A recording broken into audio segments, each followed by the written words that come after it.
La moderadora dará tiempo para hacer preguntas, lo cual pueden realizar mediante la hoja de consulta, que también está en su carpeta. ¿Ah? Y se la van a entregar también a los oficiales de sala. Don Alejandro, lo invito a pasar, por favor.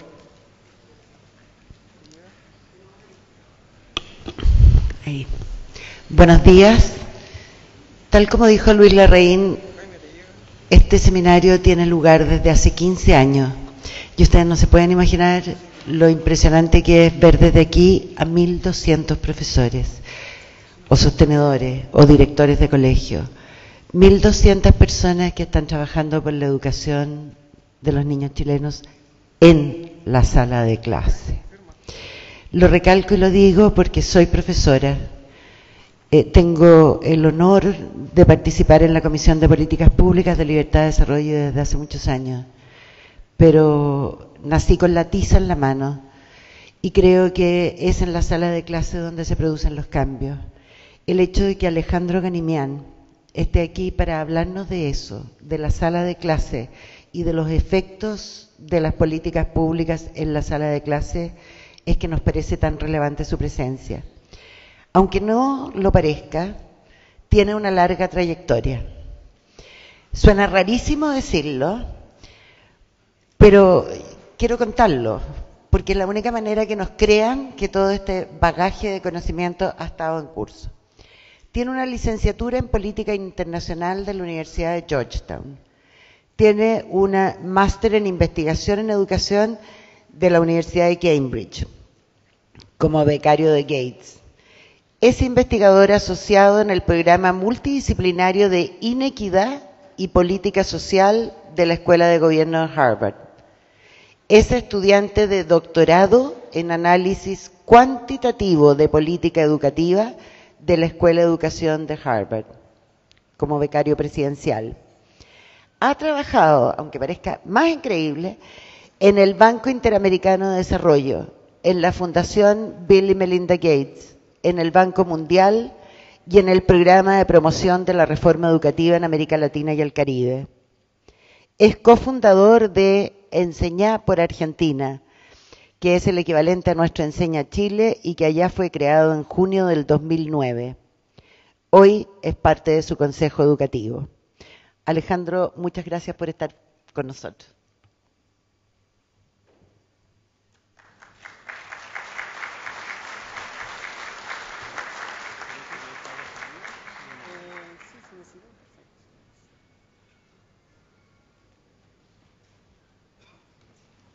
Bueno, muchísimas gracias Luis, muchísimas gracias Luz María, muchísimas gracias a Libertad y Desarrollo por esta invitación que para mí es un privilegio aceptar y es un privilegio compartir este salón con todos ustedes. Sobre el tema de mi edad voy a decir que yo creo que es como la evaluación docente. Al principio la primera impresión es fuerte, digamos, ¿no? Pero a medida que uno va conociendo, uno se interesa más en el contenido que en la primera impresión. Yo estoy completamente honrado, creo que lo sepan, de compartir el salón con ustedes y estoy con muchas ansias de escuchar cuáles son sus preguntas, cuáles son sus preocupaciones. Realmente quiero compartir nomás en lo que estuve trabajando y escuchar qué es lo que tienen que decir ustedes. Bueno, un poco eso entonces a medida de introducción, y lo que les voy a presentar hoy es un proyecto en el que yo trabajé como parte de un gran equipo en la Fundación Bill y Melinda Gates, que se llama el proyecto MET, Measures of Effective Teaching, o en español, Medición de Efectividad Docente, ¿verdad? Este proyecto se comenzó en el 2012 y duró por 2 años, y ahora les voy a contar un poquito sobre esto. Pero antes de contarles un poco del proyecto, quiero contarles un poco del contexto, ¿verdad? En Estados Unidos, hace unos pocos años, en la primera administración del presidente Obama, se adopta una legislación en la que se da incentivos monetarios a los estados de Estados Unidos para hacer mayor evaluación docente y para, especialmente, incorporar las pruebas de desempeño estudiantil en la evaluación docente. Esto, como a ustedes les puede, digamos, parecer, desató un gran debate dentro del país, y es en este contexto que se inserta el proyecto de medición de efectividad docente. En el debate entre aquellos que estaban preocupados con la falta de medición, con la falta de diagnóstico sobre la efectividad docente, y aquellos que por otro lado decían que las pruebas de desempeño estudiantil no era una medida justa, no era la única medida de la efectividad docente. Y es en este contexto que nosotros venimos a presentar una alternativa y venimos a presentar investigación para informar este debate bastante cargado, como se podrían imaginar. ¿Qué es el proyecto MED? Quiero recalcar algo muchísimo, y que es una alianza. No es un grupo ni es una organización en particular, sino es una alianza impulsada por la Fundación Gates, pero entre académicos, docentes y organizaciones de todo Estados Unidos. ¿Está? Primero tenemos, para empezar, organizaciones de investigación. Y tenemos acá desde think tanks hasta universidades de las más prestigiosas, hasta consultoras privadas. Después tenemos distritos, 5 distritos en particulares que prestaron a sus docentes, 3.000 docentes que se voluntariaron para participar en este proyecto. ¿Está? Y después tenemos distritos que se voluntariaron para implementar las lecciones del proyecto MED en sus políticas públicas. ¿Cuáles son los 4 objetivos del proyecto MED? Primero, mejorar los sistemas de evaluación docente de Estados Unidos. Segundo, fortalecer el apoyo a los docentes. Tercero, informar las decisiones de la contratación para el éxito. Y por último, reconocer y recompensar a los mejores docentes. ¿Está? Entonces, no es un proyecto de una sola organización, sino es esta alianza en todo el país de Estados Unidos.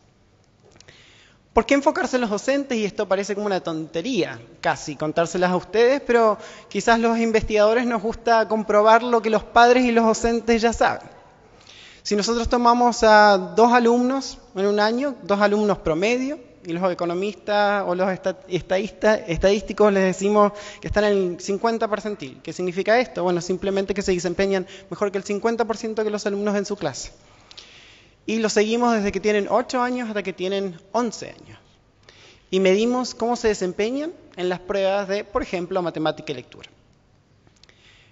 El docente, y a uno de ellos lo asignamos a un docente que está entre el mejor 20% de las pruebas de desempeño estudiantil. Está que sus alumnos se desempeñan en el mejor 20%. Y a otro de ellos lo asignamos a un docente que está en el peor 20%. Es decir, que sus alumnos se desempeñan entre el peor 20% de esas pruebas de desempeño estudiantil. Al término de tan solo 3 años, esos mismos alumnos que empezaron a los 8 años con el mismo desempeño estudiantil, uno de ellos se desempeña mejor que el 90% de sus pares y otro de ellos se desempeña mejor que el 37% de sus pares. ¿Está? Es decir, estamos viendo una diferencia del 53 percentil entre esos 2 alumnos que iniciaron importantemente igual. Ahora, ¿por qué enfocarse en la evaluación? ¿Verdad? Podríamos haber enfocado en muchísimas otras cosas, como es la formación docente, como es el reclutamiento, como es la selección de los docentes, como es el apoyo, las tutorías, la inducción, hay muchos temas. Nosotros firmemente creemos que la evaluación es un insumo clave para la toma de muchas decisiones claves en la vida y en la trayectoria profesional de un docente, ¿está? Desde que entra a la docencia hasta que sale. Entonces, si ustedes se imaginan todos los docentes en Chile y se los imaginan en la métrica que ustedes quieran, pueden ser las pruebas estudiantiles, pueden hacer observaciones de clase y se imaginan que a algunos poquitos les va muy mal, a la mayoría le va más o menos en el medio y a algunos poquitos les va peor. ¿En qué decisiones puede ayudar la evaluación docente? Bueno, primero, puede ayudar para mejorar la efectividad de aquellos que entran a la docencia. ¿Está? Segundo, puede ayudar para mover la curva, es decir, para mejorar la calidad de todos los docentes un poquito más. ¿Está? Tercero, puede ayudar para identificar a los docentes que nosotros queremos mantener en la sala de clase, especialmente que queremos mantener en los colegios más vulnerables que mayor necesidad tienen de esos docentes efectivos. Luego, puede ayudar a distribuir equitativamente a los docentes, es decir, no dejar simplemente que los docentes de mayor efectividad migren hacia los liceos más privilegiados, sino que precisamente se queden en los liceos donde tienen que estar, que son los de los alumnos más vulnerables y más necesitados. Y sí, si hay docentes que se desempeñan en manera insatisfactoria crónicamente, sí es separarlos del trabajo. Ahora yo quiero hacer una pausa acá, porque creo que los debates de evaluación docente, y esto no importa en Chile, en Argentina, en Estados Unidos, siempre se centran en este quinto punto, ¿verdad? Y todo lo que escuchamos en los medios, en los debates, es cómo entonces usar la evaluación docente para echar a los peores. Bueno, una de las cosas que nosotros descubrimos, y que voy a hablar un poquito más tarde, pero quería anunciar desde el principio, que esa no es una estrategia de mejora que nosotros pensamos que es muy promisoria, ¿verdad? Porque no mejora todo el sistema de efectividad docente, mejora solamente una parte, y esa parte es insatisfactoria para lograr el desempeño que nosotros queremos lograr. Entonces, la Fundación Gates, desde un principio, nunca tuvo el foco centrado en esta quinta parte que vende tanto en los medios, ¿verdad? Nosotros queremos concebir del sistema de evaluación docente como algo que puede ayudar en cada etapa del sistema educativo, no solo en ese quinto punto. Y eso lo quiero dejar muy, muy claro, porque es muy diferente, como creo yo, que está concebida la evaluación docente en otros lugares. ¿Qué es lo que medimos? En una palabra, muchísimo. Pero ¿cómo lo decidimos cómo medir? Bueno, dijimos básicamente, en la educación hay 3 actores fundamentales, y esto no se lo tengo que decir a ustedes, porque la mayoría de ustedes son docentes, ¿verdad? Pero está el alumno, está el docente, y está el contenido de lo que se tiene que enseñar, y todos esos 3 elementos interactúan en lo que es el aula, ¿verdad? Entonces, para medir la relación entre los alumnos y los docentes, administramos encuestas de alumnos para evaluar sus percepciones, y ahora les voy a contar un segundito cómo hicimos eso. Para evaluar la relación entre el docente y el contenido, administramos pruebas de conocimiento pedagógico específico de la materia que los docentes enseñan. Y para evaluar la relación entre el alumno y el contenido, sí, administramos también pruebas de desempeño estudiantil. Por último, para evaluar cómo estos 3 interactúan, administramos observaciones de clase en todas las aulas, ¿está? Y ahora les voy a contar un poquito más de cada una de estas 4 medidas. Pero así es como empezamos a concebirlo. ¿Cómo es que medimos estas percepciones de los alumnos? A los docentes, y yo soy uno de ellos, nos da como un poquito de urticaria decir esto de las encuestas de alumnos, porque uno piensa que son como súper subjetivas. En realidad, la encuesta que nosotros usamos es una encuesta que es bastante validada y bastante usada en Estados Unidos, que se llama la encuesta Tripod, que fue desarrollada por un profesor en la Universidad de Harvard llamado Ron Ferguson. Y hay 2 versiones, una para estudiantes de primaria y otra para estudiantes de secundaria, ¿verdad? Nosotros las administramos las de primaria para alumnos de 4º y 5º, y alumnos de educación media, vendría a ser en Estados Unidos de 6º a 8º grado, ¿está? Estas encuestas son como así. Y esto es, pasan básicamente los 2 componentes esenciales. Primero, se le da al alumno una declaración, ¿no? Como por ejemplo, me gusta la forma en la que aprendemos en la clase, o en esta clase tendrás que prestar atención para que te vaya bien, o en esta clase los errores están bien si siempre uno se esfuerza al máximo, o mi docente es bueno conmigo cuando yo hago una pregunta. Y después le preguntamos a los alumnos, ¿cuán frecuentemente pasa eso? Nunca, a veces, la mayoría del tiempo, casi siempre o siempre, ¿verdad? Entonces es una encuesta bastante objetiva en lo que apunta, no es me gusta mi docente, sino que son declaraciones bien específicas y cosas que los alumnos pueden fácilmente observar. Ayer me preguntaban si los alumnos chiquitos respondían esto, y verdaderamente sí, alumnos tan pequeños como 4º grado están respondiendo este tipo de encuestas. En Estados Unidos se las organiza alrededor de 7 dominios principales, que son el control que tiene el docente sobre el aula, la claridad de su exposición, cuánto los desafía a los alumnos, cuán elocuente es el docente en frente de los alumnos, si promueve la discusión o no, y después si consolida los aprendizajes que el docente dio en el aula. ¿Cómo es que medimos las observaciones de clase? Y déjenme decirle, a medida de contexto, que en Estados Unidos ha habido un gran debate de acuerdo a cuál es el marco de la buena enseñanza, como lo tenemos acá en Chile, que es el mejor, ¿verdad? Entonces nosotros, en vez de decir, bueno, vamos a empezar con el que nosotros creemos que es el mejor, usamos los 5 más usados de todo Estados Unidos, ¿está?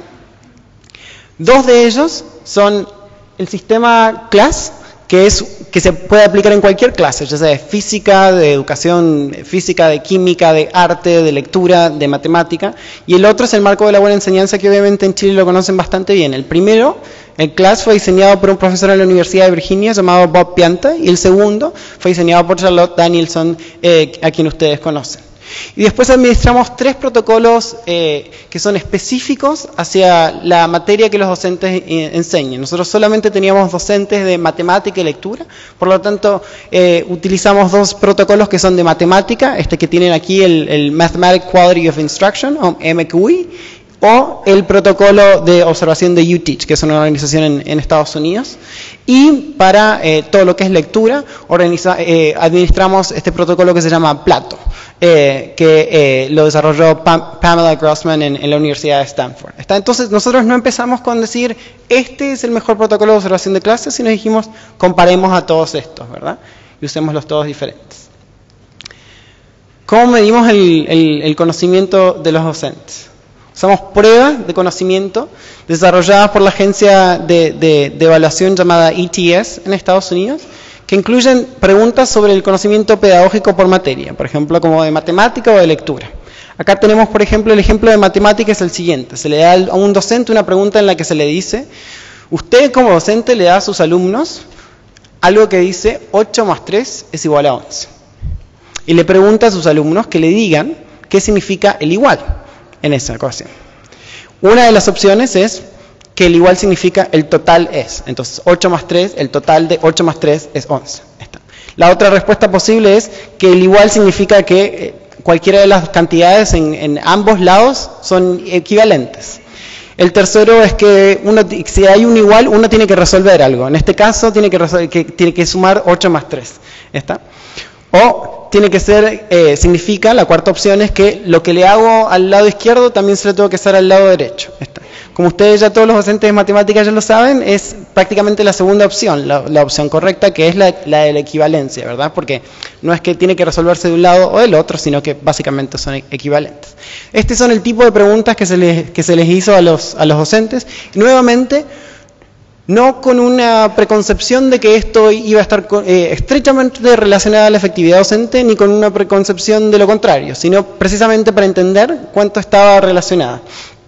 Y bueno, acá yo les estoy mostrando por simpleza de exposición una pregunta de opción múltiple, pero obviamente también hay preguntas abiertas, digamos, donde hay que contestar con un párrafo cortito. ¿Por qué pensamos que MET es diferente? Bueno, en Estados Unidos al menos no tiene precedente en su escala, en la variedad de los resultados de alumnos y docentes evaluados y en el uso de la asignación aleatoria. Y en esto quiero hacer un poquito de énfasis en un segundo. Primero, el proyecto duró 2 años, involucró a más de 3.000 docentes voluntarios que participaron, alcanzando alrededor de más de 10.000 alumnos. Nosotros tenemos, piensen lo que son nuestros pobres asistentes de investigación, más de 3.000 calificaciones de docentes por directores, más de 22.000 calificaciones de docentes por pares, y más de 44.000 calificaciones de docentes por alumnos. La persona que tiene que entrar todo esto manualmente se quiere matar. Pero no, por suerte teníamos alguna máquina para hacerlo. Luego tenemos una amplia gama de instrumentos, ¿verdad? Tenemos los 5 protocolos de observación de clase de los que yo les conté en un segundito. Tenemos las encuestas de alumnos, las encuestas de docentes, las encuestas de directores, de las que no les conté, pero les voy a contar en un ratito.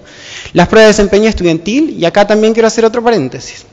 No sé si esto pasa en Chile, pero en Estados Unidos, además de la prueba nacional, ¿verdad?, que es el National Assessment of Educational Progress, la evaluación nacional del progreso educativo, el NAEP, que no tiene ninguna consecuencia para ninguno de los alumnos ni de los docentes, existen pruebas estatales. Está como si la tercera región tuviese su propia prueba, la octava región tiene su propia prueba.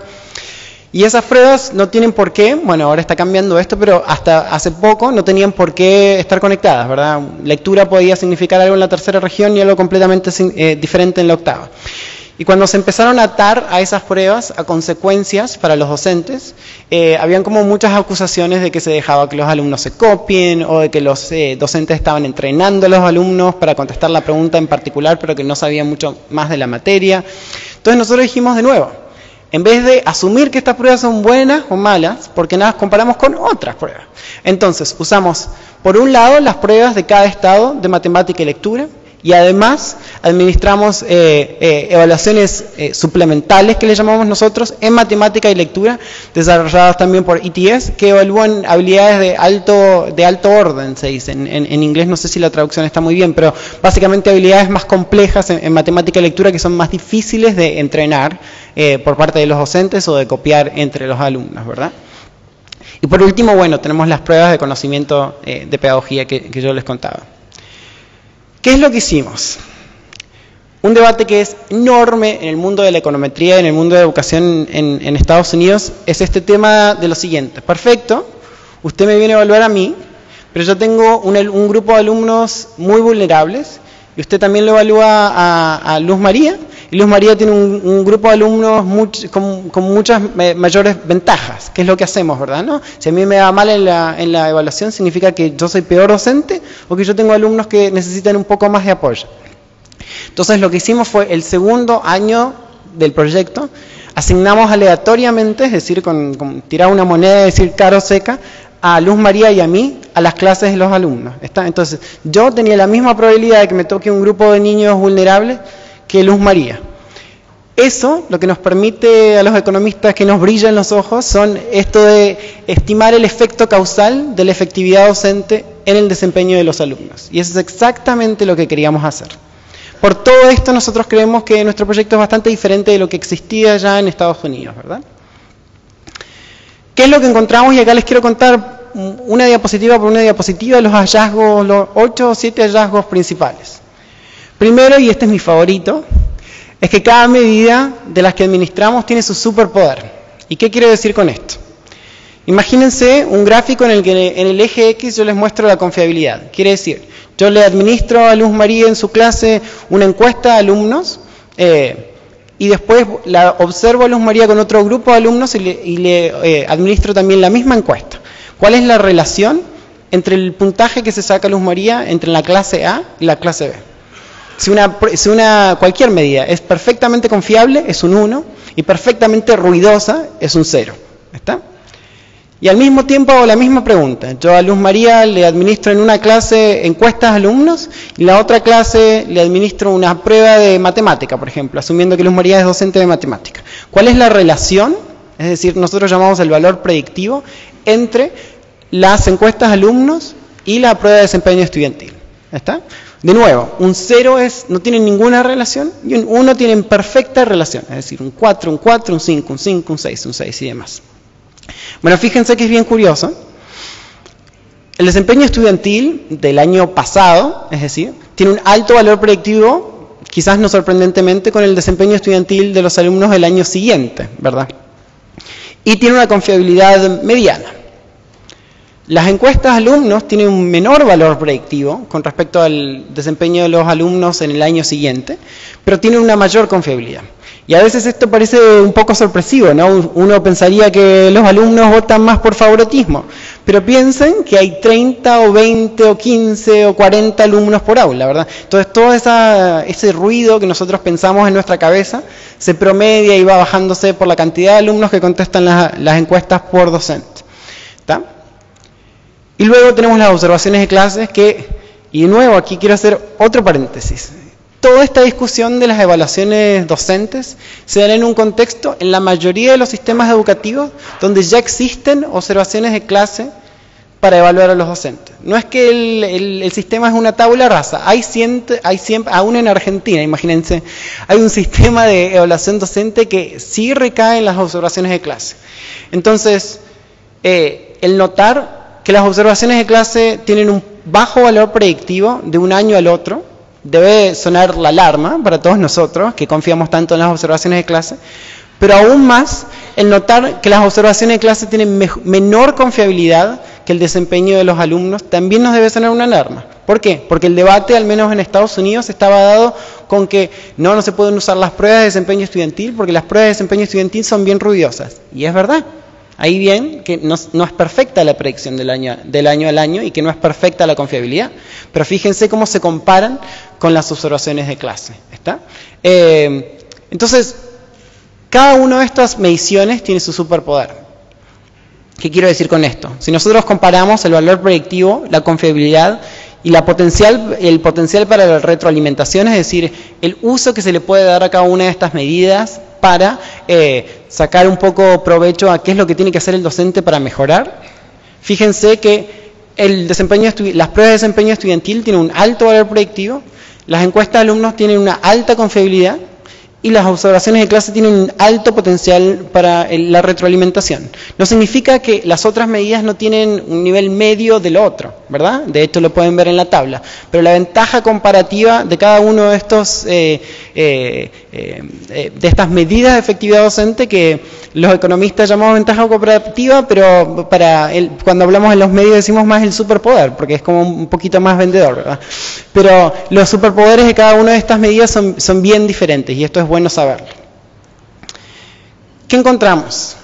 Bueno, quizás yo personalmente tenía quizás bastantes esperanzas de que las pruebas de pedagogía relacionadas a la materia que los docentes enseñaban iban a predecir bien cómo les iba a los alumnos de esos docentes. Pero la verdad que me llevé una gran decepción. Fíjense en el eje X, ponemos el desempeño de los alumnos, de los docentes en esas pruebas. Es decir, desde 0, el peor desempeño, hasta 100, el mejor desempeño.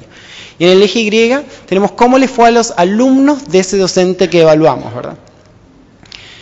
Y verdad que en cuarto y quinto grado, tanto como en sexto grado en matemática, no vemos ninguna relación. ¿Qué significa esa línea chatita que están viendo? Quiere decir que a un docente que le fue muy mal en esa prueba, a los alumnos de ese docente le fue prácticamente en promedio igual de bien o igual de mal que a los docentes que se sacaron una nota perfecta en esa prueba.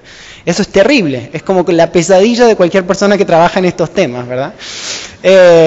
Y como si eso no fuera poco, quizás si uno tenía la esperanza de que en lectura iba a funcionar, es exactamente igual de bueno o de malo, ¿verdad? No significa esto que las pruebas de conocimiento pedagógico no sirven. Significa que las pruebas de desempeño pedagógico que nosotros utilizamos no están en el nivel que nosotros nos gustaría que estén para empezar a utilizarlas como medidas de efectividad docente. ¿Qué encontramos? Bueno, esto me sorprendió muchísimo, pero obviamente que los directores, ¿hay directores aquí? Los directores de centro no les va a sorprender nada y van a estar bastante contentos que finalmente alguien está diciendo esto, ¿verdad? Que es que los directores saben quiénes son sus docentes inefectivos y efectivos. Miren, nosotros administramos una encuesta a directores que tenía como 50 preguntas. Una de esas preguntas le decía: si usted tiene que evaluar a Luis como docente, dígame si Luis está entre los 5% mejores, 10% mejores, 15% mejores, en el medio, un poquito peor o de los peores que usted vio. ¿Está?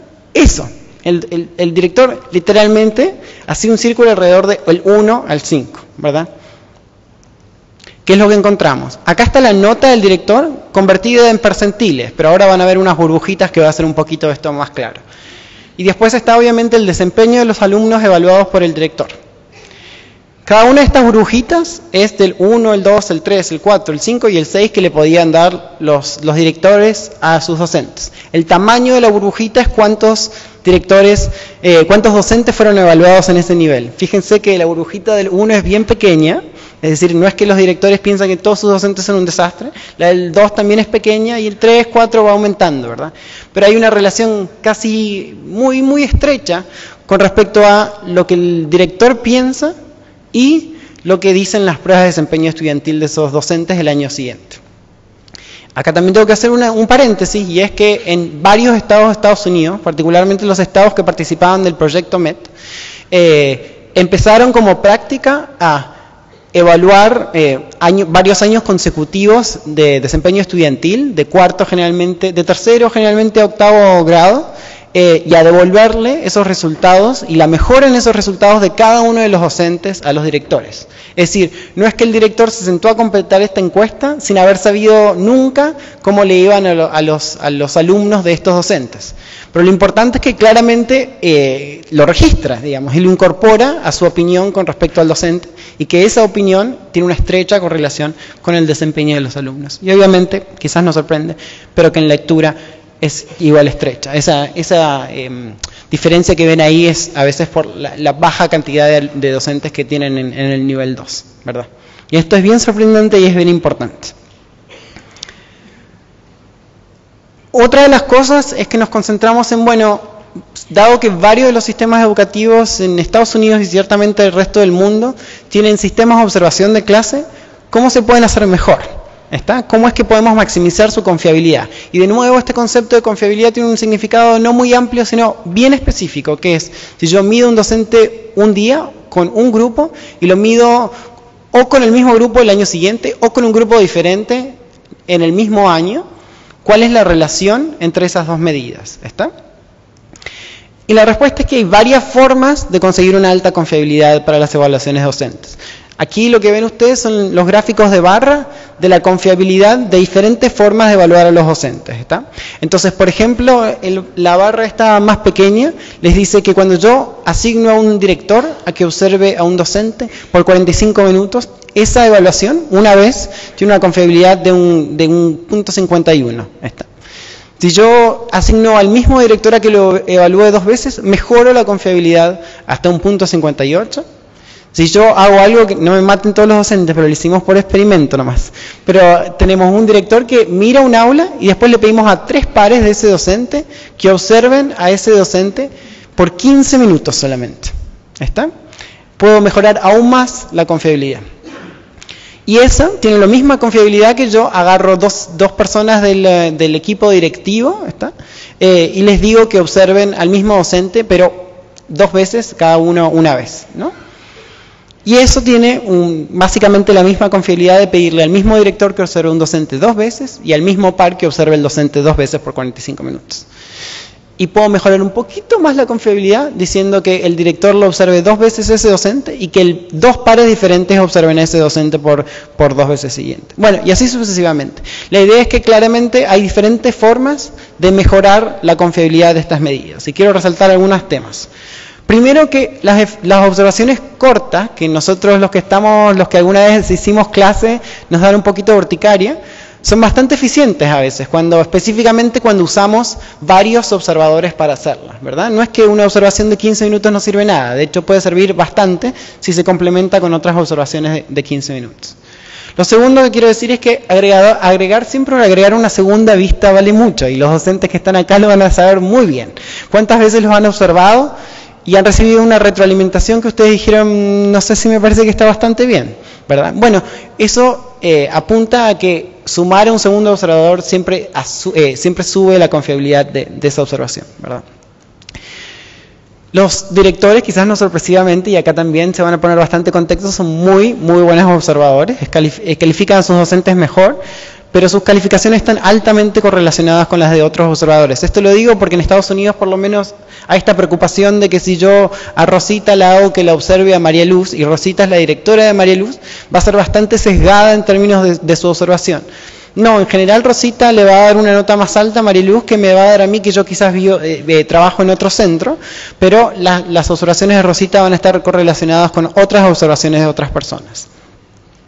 Y lo último que quiero decir es que, y esto es súper importante y está relacionado a un proyecto que estamos iniciando recién en Chile, es que los docentes pueden elegir sus clases. Nosotros en este estudio los filmamos a los docentes varias veces y les dimos la oportunidad de elegir cuáles de esas clases ellos querían que usen sus supervisores para evaluarlos. ¿Está? Y uno piensa, terrible, ¿no? Porque el docente va a venir, se va a preparar, va a hacer un acto terrible y lo va a fingir como que le va perfecto. Ahora, cualquier persona que hizo clases sabe que eso no es verdad, porque si todos lo pudiésemos fingir también, lo haríamos todos los días, ¿verdad?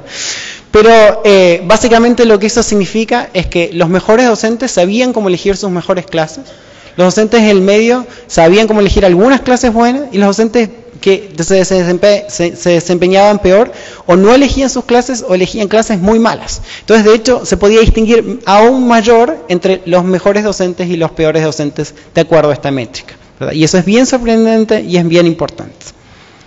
Bueno, obviamente quizás no les sorprende, pero combinar estas múltiples medidas maximiza sus superpoderes. ¿Qué quiere decir? Si nosotros vemos el gráfico de antes de la confiabilidad y el valor predictivo, y tenemos a las 3 medidas que yo les mostré antes, esto es exactamente lo que les mostré antes, y las comparamos con qué pasa si hacemos un promedio de esas 3 medidas. El promedio tiene un alto valor predictivo y tiene una alta confiabilidad. Y lo podemos hacer con ponderaciones iguales, es decir, dividir un tercio, un tercio, un tercio, o darle mayor valor a lo que tiene mayor valor predictivo, y en ese caso también maximizamos los superpoderes. Eso es bien importante para nosotros y este es uno de los hallazgos principales y de la justificación por la que nosotros pensamos que hay que usar múltiples medidas de efectividad docente, porque podemos maximizar el valor predictivo, la confiabilidad y el potencial para la retroalimentación. Y acá siento que me van a tirar algunos dardos, ciertamente si lo estaría haciendo en Argentina me los tirarían. Muchos sistemas educativos tienen métricas en las que confían casi religiosamente para recompensar a sus docentes. En Estados Unidos esas métricas son obtener una maestría y tener experiencia docente. Entonces, una de las preguntas que nosotros nos hicimos fue, bueno, si combinamos estas tres medidas que yo les conté antes, ¿cómo se compara esa medida en términos de valor predictivo con estas métricas que usamos año tras año para recompensar a los docentes, ¿verdad? Entonces, comparamos la maestría, un docente que la tiene, un docente que no la tiene. Experiencia, comparamos un docente de 12 años o más de experiencia con uno de 3 años o menos. Y la combinación, en particular esta de ponderación igual, es decir, la que da peso de un tercio a las encuestas de alumnos, observaciones de clase y las pruebas de desempeño estudiantil. Si nosotros medimos cuál es la diferencia del docente promedio en lectura y en matemática, hay un docente que tiene una maestría, le va un poquito mejor al alumno, y esto está en meses de aprendizaje, es decir, si Luz María está conmigo en el colegio, ella está un mes de aprendizaje, dice acá, mejor que yo. ¿Está? Entonces a los alumnos de docentes con maestría tienen un mes de aprendizaje mejor que los que no tienen, ¿verdad? Gracias. Y los que no tienen, bueno, les va peor. Pero fíjense cuán pequeñas son estas diferencias. Lo mismo con experiencia. Bueno, quizás les va un poquito mejor. Y los que no tienen les va un poquito peor. Ahora comparen eso con la medida de combinación de las las encuestas de alumnos, observaciones de clases y las pruebas estudiantiles. Quiere decir, un docente que está en el mejor 25% de esas medidas combinadas, sus alumnos les va 4.5 meses de aprendizaje mejor que a los docentes promedio, ¿está? Y lo mismo en lectura, una magnitud menor. Y los docentes que les va en el 25% peor de esa medida combinada, a sus alumnos les van 3.1 meses de aprendizaje peor que el docente promedio y 1.3 en lectura. ¿Está? Entonces, creo que tenemos que ser bastante honestos con respecto a cuál es la evidencia de las métricas que nosotros usamos, tanto las observaciones de clase que nosotros tradicionalmente ponderamos tanto, como estas métricas que nosotros usamos para tradicionalmente compensar a los docentes, ciertamente en Estados Unidos. ¿Qué encontramos también? Bueno, esto es también como el sueño del economista. En el segundo año yo les conté que nosotros hicimos esta asignación aleatoria de los docentes a clase. Ahora, una pregunta normal sería, bueno, si yo mido a Luz María en el año 1 y la asigno después aleatoriamente a otro grupo y la mido de nuevo en el segundo año, ¿cuál es la relación entre la primera medida y la segunda medida? Entonces yo aquí tengo el desempeño anticipado, es decir, cómo le fue a Luz María el primer año, y en el eje Y tengo cómo les fue a los alumnos de Luz María el año siguiente, ¿verdad? Y si nosotros pudiésemos perfectamente predecir el desempeño de los alumnos, 1 a 1, estaríamos todos en la línea blanca. No lo estamos, pero estamos bastante cerca, de hecho. Es decir, en general, un docente que le va mejor en la medida combinada, a sus alumnos les va mejor en la medida combinada del año siguiente, aún con asignación aleatoria. Es decir, aún si Luz María el segundo año no tuvo los mismos alumnos que tuvo en el primer año. Y esto es importantísimo. Y esto vale no solo en matemática, sino también en lectura. Acá quiero hacer una pausa un segundito y volver al tema con el que empecé, que es este tema del uso punitivo de la evaluación. Yo creo que cada uno tendrá su vista con respecto a si ese es el foco o no. Ciertamente la Fundación Gates no es el foco de su trabajo, pero más allá de los puntos de vista que cada uno tenga, yo creo que vale la pena preguntarse, bueno, si uno adoptase esa estrategia de usar la evaluación solamente para fines punitivos, ¿qué lograría? Y fíjense en estos gráficos, por ejemplo, en el de matemáticas se ve más claro, ¿cuántos docentes están entre los niveles más bajos? Muy poco, ¿verdad? Ese punto agrupa a muy pocos docentes. Todo el resto está o en el medio o para arriba. Si una estrategia de mejoramiento del sistema educativo que se focaliza solamente en sacar los mejores docentes, nunca va a llegar a mejorar todo el desempeño del nivel del sistema, ¿verdad? Y eso es importante reconocerlo y es importante entenderlo para entender por qué es tan fundamental que enfaticemos todos los usos de la evaluación docente y no solo ese uso que vende tanto, en el que se centra tanto los debates de política pública. Ahora, esta forma de combinar a las tres medidas, las encuestas, las observaciones de clase y las pruebas de desempeño, ninguna de estas es mágica. Y todas estas son decisiones de política pública, decisiones que tienen que informar los docentes, que tienen que informar los directores y que tienen que informar todos los que son parte del sistema educativo, ¿verdad? Nosotros evaluamos 4 modelos diferentes. Está un modelo en el que le damos mayor prioridad o mayor ponderación a las pruebas de desempeño estudiantil, que tienen mayor valor predictivo. Otro modelo en el que le damos la mitad del valor arbitrariamente a las pruebas de desempeño estudiantil. Otro modelo en que les damos pesos iguales. Y otro modelo en el que le damos, como tradicionalmente se hace, mayor valor o mayor ponderación a las observaciones de clase. Cada uno de estos modelos tiene su ventaja comparativa, ¿está? Si nosotros comparamos la correlación de un año al otro con el desempeño de los estudiantes, el modelo 1 es el que le va mejor, quizás no sorpresivamente, ¿verdad? Si nosotros comparamos cuál es la correlación entre el desempeño de los alumnos en cada uno de los modelos y el desempeño de los alumnos de los docentes en cada uno de los modelos, el desempeño de sus alumnos en las pruebas estas suplementales que les dije que medían habilidades de mayor complejidad, el segundo modelo es quizás el mejor, pero todos están un poquito mal. Y si queremos maximizar la confiabilidad, el tercer modelo, el que pesa a todos los componentes igual, maximiza la confiabilidad, ¿verdad? Entonces, esto nos tiene que dar cuenta de que no hay una forma mágica de combinar estos 3 elementos, sino que cada una de estas combinaciones nos dicta diferentes prioridades de política pública. Si nos ponemos de acuerdo en cuál es nuestra prioridad, podemos ponernos de acuerdo en cómo combinar estas medidas de efectividad docente. Bueno, y acá es cuando, ciertamente en Argentina, pero en otros países de América Latina donde lo he preguntado, dicen, bueno, perfecto lo que hacen los gringos, pero en nuestro país eso nunca funcionaría. Entonces, hablando un poquito con la gente de Libertad y Desarrollo, lo que les propuse es contarles un poquito. Yo, como bien dijo Luz María, soy cofundador de Enseñar por Argentina, fanático de los números, como sabrán, y como ya se habrán imaginado hasta ese momento, y trabajé mucho con ellos para entender cómo mejorar su sistema de evaluación docente. Ahora quiero hacer una aclaración, y que en este momento Enseñar por Argentina tiene alrededor de 80 docentes. Estamos hablando de un grupito bien reducido. Pero sí es lindo en el sentido de que tenemos un mini laboratorio para ver qué es lo que nos funciona mejor a nosotros. Junto a una beca que recibimos de apoyo del Banco Interamericano de Desarrollo, nos hicimos una pregunta que es ¿cómo podríamos aplicar las lecciones del proyecto MET al funcionamiento de Enseñar por Argentina?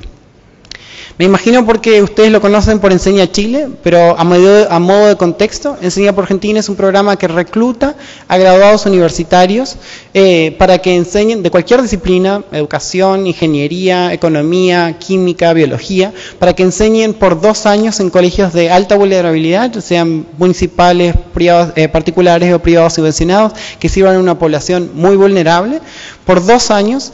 Y sí, estos 7 componentes, que es reclutar a los graduados universitarios, seleccionar a aquellos de mayor potencial, capacitarlos y certificarlos a través de lo que llamamos una escuela de verano, y luego un componente de clínica práctica donde los docentes practican enseñar, asignarlos a escuelas vulnerables, evaluar su efectividad docente, apoyarlos para mejorar la enseñanza y potenciar su impacto una vez que se gradúan del programa. Ninguno de estos programas tiene como fin los 2 años, ¿verdad? Muchos de ellos terminan como docentes, muchos de esos siguen en el sistema educativo y muchos de ellos pasan a otras partes en las que son bastante influenciales, ¿verdad?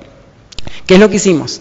En el proceso de selección utilizamos clases de prueba, es decir, si Luz María quería postular Enseñar por Argentina, tenía que dar 2 clases de prueba como parte de su proceso de selección. Y ahora les voy a contar un poquito de eso. ¿Qué es lo que hicimos además? En este proceso de formación inicial, estas semanas que llamamos nosotros seminario de verano y en la clínica práctica, administramos observaciones de clase, encuestas a alumnos y usamos las notas de los alumnos. Nosotros no tenemos algo tan fenomenal, o quizás me imagino que cada uno de ustedes tendrá su opinión, pero como el CIMSE, no tenemos un sistema censal que mida todas las materias en todos los grados, todos los años, en todas las escuelas, ¿verdad? Entonces teníamos que usar las notas de los alumnos. Y luego administramos observaciones de clase, encuestas a alumnos y directores, nota de los alumnos y encuestas de habilidades socioemocionales, que era una prioridad para Enseñar por Argentina. Durante los 2 años, lo empezamos a hacer el año pasado, así que este sería el primer año en clase después de la formación inicial, y el año siguiente va a ser el segundo año, ¿verdad? ¿Qué es lo que hicimos en el proceso de selección? Básicamente el proceso de selección de Enseñar por Argentina tiene primero una postulación en línea, una actividad grupal, una entrevista individual, una clase de prueba y la aceptación. Nosotros en la clase de prueba les pedimos a los docentes que preparen 2 clases de 1 hora, podían elegir la materia del grado libremente, tenían que enseñar solamente los primeros 15 minutos de esas clases de prueba y tenían 2 observadores por clase. ¿Está? Y obviamente todas estas clases las filmamos con el consentimiento de los docentes. ¿Está? ¿Qué es lo que hicimos en el proceso de formación? Bueno, básicamente el proceso de formación consta de, como les dije antes, una formación inicial que se da durante las vacaciones de verano, como si los docentes no tuvieran suficiente trabajo, y la práctica clínica en la escuela de verano, ¿verdad? Que son estas 2 semanas en las que los docentes se reclutan un grupo de alumnos y estos docentes le enseñan a estos alumnos durante el verano. ¿Está? En la formación inicial hicimos...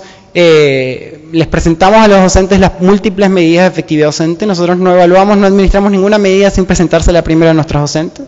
Hicimos talleres sobre cada uno de los elementos de la rúbrica. Imagínense, por ejemplo, el marco de la buena enseñanza, que en su formación inicial, toda su formación inicial está estructurada simplemente con respecto a los componentes del marco de la buena enseñanza. Eso es lo que hicimos nosotros.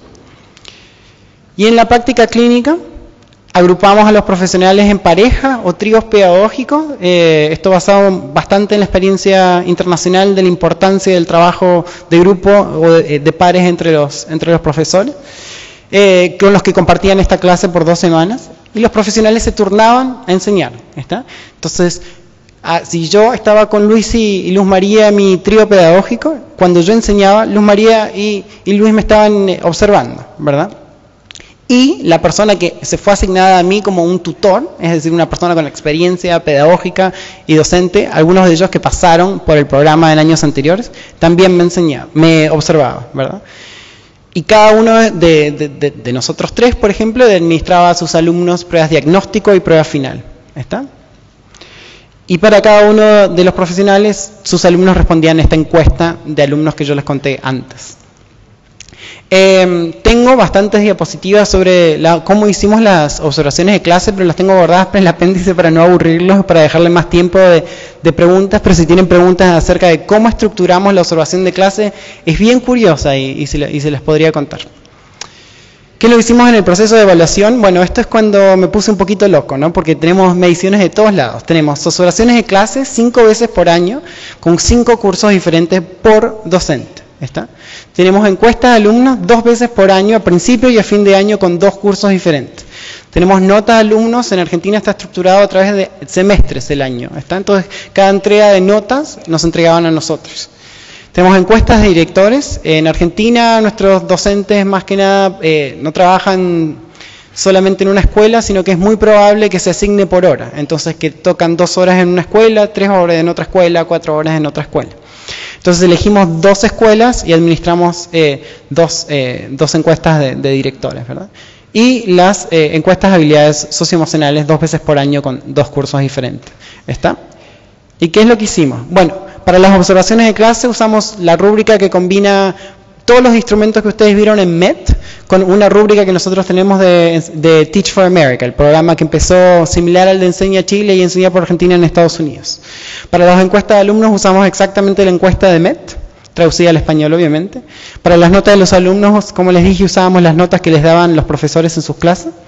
Para las encuestas de directores les medimos en cada uno de los aspectos de nuestra rúbrica de observación de clase, nuevamente en cada uno de lo que sería en Chile el marco de la buena enseñanza, le preguntamos al director si el docente hacía todas estas cosas. Nosotros no tenemos control sobre si el director observa las clases o no, pero queríamos entender la correlación entre lo que dice el director y lo que dice el tutor. ¿Está? Y usamos para las encuestas de habilidades socioemocionales una encuesta de un grupo de escuelas charter, que son encuestas públicamente financiadas, pero privadamente gestionadas en Estados Unidos con altos éxitos y altos índices de pobreza y de vulnerabilidad en sus alumnos. ¿Está? Y los hacemos 2 veces por año, como les contaba antes. ¿Por qué estamos usando estas mediciones? Bueno, como se darán cuenta, tenemos un número de decisiones que nosotros queremos tomar, que creemos que estas mediciones nos van a ayudar. En el proceso de selección, nos preguntamos cuáles de estos indicadores predicen mejor la efectividad docente. Es decir, cuando yo veo a Luz María cuando está postulando a ser docente, ¿cuáles de esos indicadores me predicen mejor? Ya estoy cerrando, no se me preocupen. La segunda pregunta es cómo pedimos medir más y mejores indicadores. Si este indicador me predice mejor el desempeño, ¿cómo le puedo dar mayor ponderancia? ¿Cómo lo puedo medir mejor que otros indicadores? En el proceso de capacitación, primero queríamos entender cuáles son los indicadores que nos dicen mejor al momento de la práctica cuán exitoso va a ser un docente una vez que entra al aula verdadera, ¿verdad? Que deja la escuela de verano. ¿Y cuáles deberían ser las prioridades de desarrollo profesional? Yo veo que Luz María, cuando está haciendo la formación inicial, está teniendo falencias en el manejo de clase. Entonces, precisamente diseño, ya lo sé cómo diseñar un programa de desarrollo profesional que va exactamente a ese punto en particular. En tema de evaluación, bueno, obviamente qué medidas son más confiables, como lo hicimos en MED, y cuántos observadores, instancias o ítems tenemos que tener en nuestra evaluación para tener una evaluación confiable. Y por último, y esto le va a gustar muchísimo a los docentes, tenemos que saber de alguna forma en qué instancias o cuáles son los aspectos en los que necesitamos proveer apoyo a nuestros profesionales y cuáles son las metas de mejora razonables, ¿verdad? O sea, en vez de usar una regla de un año al otro, según se fue dando el progreso en años anteriores, ¿cuál es la norma en cuanto a cuánto mejoran docentes similares en cada uno de estos indicadores? Fíjense que ninguno de estos son decisiones punitivas. Son todas decisiones que están orientadas a cómo atraer mejores profesionales, cómo capacitarlos mejor una vez que están en la profesión, cómo potenciar su impacto una vez que ya están en el desempeño del aula. ¿Está? Y esto es como muy importante para nosotros porque sigue un poco con el espíritu de MET. Bueno, última diapositiva. ¿Qué es lo que entonces creemos que tiene que hacer la evaluación docente? Primero creemos que sí es importante, y en esto no creemos que tenemos que pedirle disculpa a nadie, medir la efectividad docente. Creemos que es claro y es clave, como lo hicimos en Enseñar por Argentina, fijar expectativas, usar múltiples medidas, no confiarse en ninguna en particular, y balancear las ponderaciones. Es decir, esto que les decía yo, que yo tengo una meta, y esa meta la uso para elegir cómo diseño el sistema, no al revés.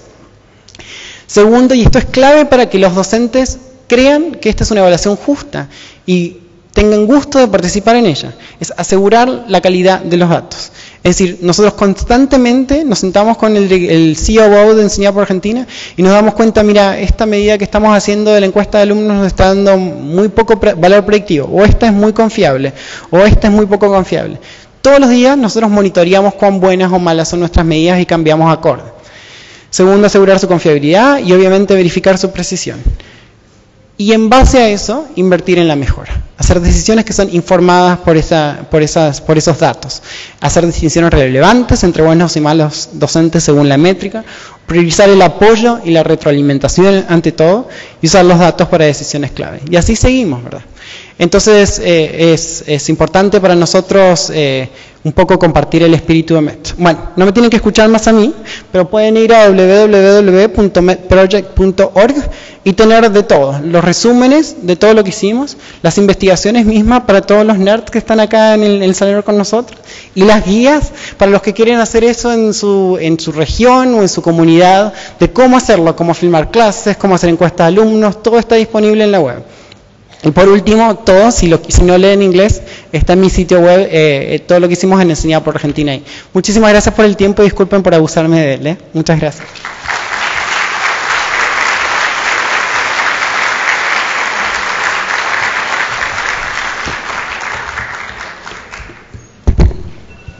Muchísimas gracias, Alejandro. Estuvimos perfectos en el tiempo. Mientras recolectamos las preguntas, lo vamos a hacer ahora, ¿no es verdad?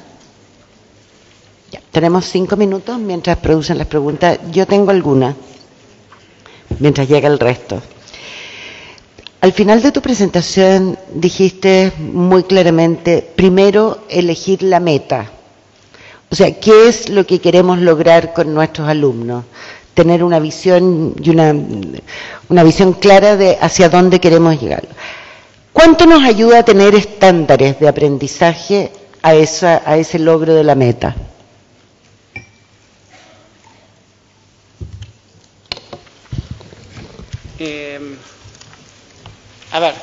Yo creo que es imperativo en las decisiones más importantes de política pública de un país tener la evaluación de impacto más rigurosa posible. Y esas evaluaciones son o de asignación aleatoria, como lo hicimos en MED, o usando otras metodologías que permiten identificar el efecto causal de esa política en el desempeño de los alumnos. Que yo sepa, a nivel internacional, no tenemos ese tipo de evaluación sobre políticas de estándares educativos. Sí lo tenemos sobre políticas que son mucho más micro y en países de menor desarrollo económico de Chile, con respecto a darle a los docentes pautas para lo que tienen que enseñar o darles directamente actividades. ¿Está? Entonces, por ejemplo, una intervención en el estado de Andhra Pradesh, en India, le da a los docentes dos formas diferentes de enseñar lectura, uno que sea por computadora y otro que sea con tarjetas. ¿Está? Entonces al docente se le da de alguna forma la pauta de lo que tiene que enseñar y cómo enseñarlo. Y todas esas intervenciones sí tienen un impacto en el desempeño estudiantil. Es decir, tener las expectativas claras a ese nivel micro, ayuda muchísimo en el desempeño de los alumnos. Ahora, lo que sí me parece imperativo es generar un poquito más de evidencia de lo que creo que estabas apuntando vos, que es lo más macro. Es decir, si a un nivel de país nosotros queremos tener estándares educativos, ¿cuál es el impacto de eso? Y de eso no creo que tengamos evidencia rigurosa en el país. Tenemos muchísimas preguntas, pero hay una que de alguna manera están presentadas en varias, que tiene que ver, tú has hablado de saber lo que queremos lograr, tener expectativas claras, tener muchos métodos que nos permitan saber cómo llegamos a la meta. ¿Qué hay respecto de la medición? ¿Se necesita una medición censal, frecuente, recurrente? Y luego, ¿de qué manera instalamos en el sistema las capacidades para que los docentes y los directivos utilicen la medición censal como un proceso de retroalimentación a su tarea en la sala de clase? Bueno, hay como dos preguntas, ¿no? Por un lado, la utilidad de una evaluación censal y por el otro lado, el tema de la capacidad de los directores. Entonces, me enfoco primero en la primera y segundo en la segunda. El tema de la evaluación censal, es clave por alguna razón quizás súper básica, ¿verdad? En Estados Unidos, la mayoría de los estados se evalúa, como les decía antes, desde tercer al octavo grado. Si yo quiero calcular cuánto mejoran los alumnos de Luz María, y Luz María es una docente de cuarto grado, tengo que tener evaluaciones de tercer grado, porque si no, no puedo calcular la mejora, ¿verdad? El CIMSE, según entiendo, evalúa grados que no son contiguos, ¿verdad? Entonces la evaluación censal, si bien es censal y para todos los docentes nosotros tenemos datos de cómo le van los alumnos, en los grados obviamente en los que se evalúa, no podemos hacer ese cálculo que en econometría llamamos de valor agregado, es decir, cuál es el aporte que hace cada uno de esos docentes. En Estados Unidos eso ha sido como un arma de doble filo, ¿no? Porque algunos se han apoyado de que existe esa información para tomarla como un todo. Nosotros venimos en ese contexto a decir, sí es útil que tengamos esa evaluación censal, sí es útil que la tengamos en años continuos, pero ese no es ni la última forma de evaluar a los docentes ni la mejor. Y como lo vimos acá, otras medidas tienen mucho que aportar.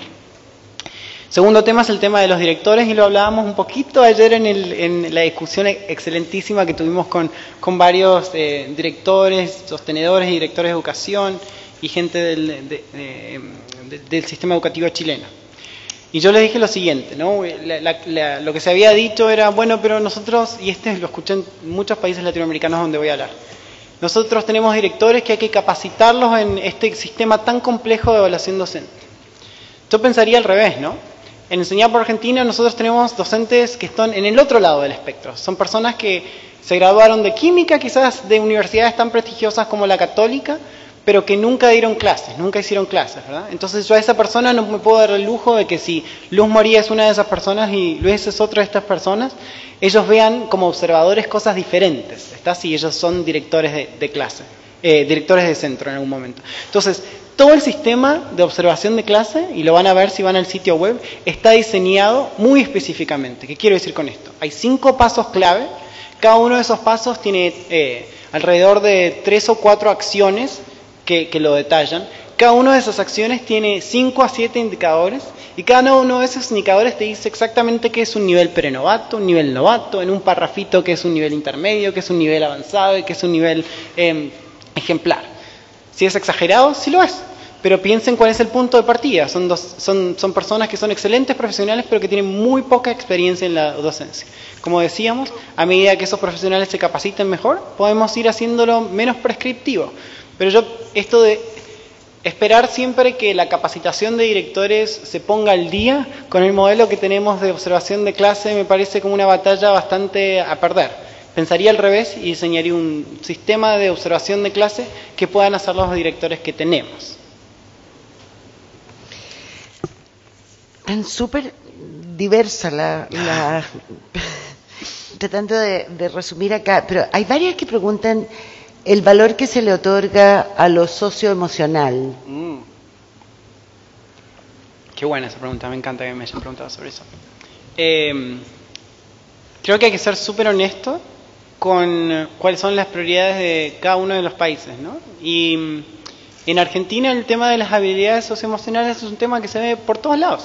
Es un tema que preocupa mucho a los docentes, es un tema que preocupa mucho a los tomadores de decisiones de política pública y es un tema que nos preocupaba bastante en Enseñar por Argentina. Entonces, el hecho de que el proyecto MED no lo tenga no significa que a nosotros no nos importaba, ¿no? Entonces fuimos y nos buscamos cuál es la medición que existía más rigurosa del tema. Y quiero, si me permiten, dedicar 30 segundos a contarle cómo se hizo esto. Las escuelas KIPP son esas escuelas que se llaman, que les dije que son charter, que se les llama de no excusas. Es decir, ni los docentes ni los alumnos aceptan excusas para que no se alcance el mayor potencial de los alumnos y los docentes. ¿Está? Y tiene una pedagogía bastante específica alrededor de ese eslogan de no excusas. Ellos lo que hicieron es, se dieron cuenta que algunos de los alumnos que mejores les iban en esa escuela, cuando llegaban a la universidad tenían problemas en insertarse en la universidad, en tener éxito y demás. Y empezaron a capacitarse muchísimo sobre este tema de las habilidades soft, que le dicen, que son todo esto de la autoestima, el trabajo con los otros, el respeto por los otros, el autocontrol. Y convocaron a, como que yo les diga, los 3 o 4 nombres más grandes de psicología y de desarrollo infantil con respecto a cuáles eran las mediciones que mejor predecían el éxito de los alumnos una vez que entraban a la vida adulta, que entraban al mercado laboral, que entraban a la universidad. Y ellos lo desagregaron en estas 7 competencias que si van a la página web las tienen todas, o sea, las pueden implementar mañana en la escuela si quieren, digamos. Y esas competencias, según ellos, son competencias que están bien relacionadas con el éxito de los alumnos cuando crecen. Nosotros en Enseñar por Argentina lo vamos a seguir monitoreando. Es algo, ninguna medida creo yo que hay que tomarla como sagrada. No es sano siempre ser autocrítico, ir cambiando de acuerdo a si esa medida le dice a uno lo que uno piensa que le dice o no. Y ahí hay un fuerte componente de la psicología positiva y Carol Dweck.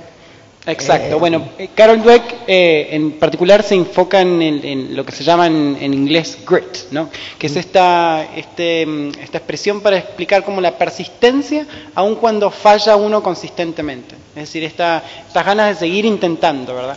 Y el grit es uno de los 7 componentes que están aquí contemplados en esta report card. Hay 3 o 4 preguntas respecto a cuán viable es esto en las universidades. Un proyecto MED para universidades. Estaría bueno, la verdad que no, yo hablo tanto, pero no quiero hablar de cosas que la verdad que no tengo nada de experiencia. Y el tema yo siempre me enfoqué desde educación parvularia hasta educación secundaria, así que no es un tema que yo pueda saber mucho. Lo que sí les puedo decir es que feliz de conversarlo con ustedes, feliz de compartirle nuestra experiencia, y ustedes lo podrán ver si es algo que les funcione a ustedes, pero que yo les diga a ustedes sería como una osadía que ni un argentino podría atreverse, la verdad. ¿Esto es mucho más caro o sería mucho más caro que los sistemas de medición que regularmente se usan en América Latina? Seguro, pero como dice ese dicho en inglés, you pay what you get for, ¿no? O you get for what you pay.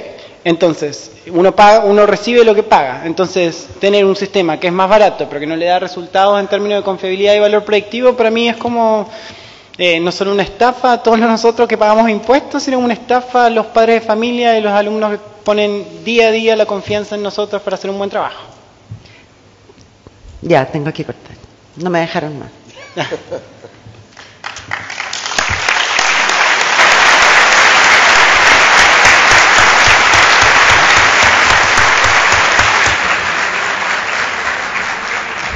Muy bien, muchas gracias. Así damos por finalizado este primer panel. Muchas gracias, señora Luz María.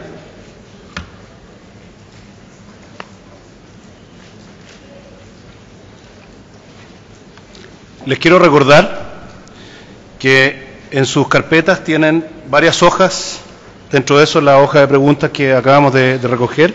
Después del segundo panel hay otra hoja similar, donde están identificados todos los panelistas. Hay otra hoja que es evaluación del seminario, calidad y gestión de educación 2014.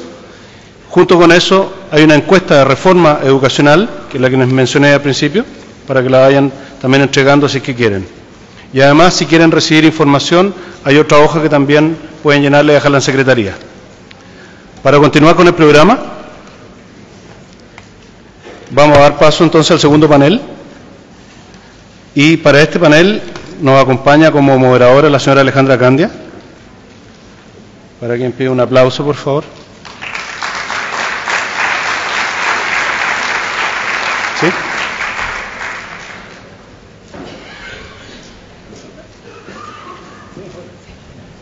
Por favor.